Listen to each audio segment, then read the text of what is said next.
শেষ জামানায় কিয়ামতের আগে আগে ইহুদিরা শক্তিশালী হয়ে যাবে এবং তারা খ্রিস্টানদের সাথে ঐক্য করবে, যেটা করে ফেলছে অলরেডি।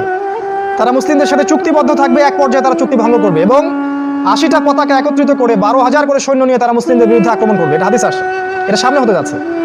এবং নবীজি বলেছেন যে শেষ জামানার অন্যতম বড় সাইন হচ্ছে আল মালহামা। এই জায়গায় বলে শেষ করছি, মালহামা। মালহামা কি? মালহামা মানে মহাযুদ্ধ।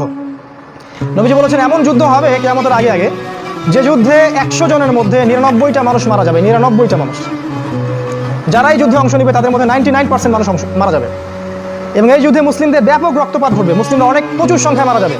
কিন্তু শেষ দিকে মুসলিমদের নেতৃত্বের জন্য আল্লাহ পাক ইমামুল মাহদিকে বের করবেন এবং তার হাতে আল্লাহ রাব্বুল আলামিন জেরুজালেমকে আবারও পুনরুদ্ধার করবেন এবং মুসলিমদের বিজয় হবে ইনশাআল্লাহ তাআলা।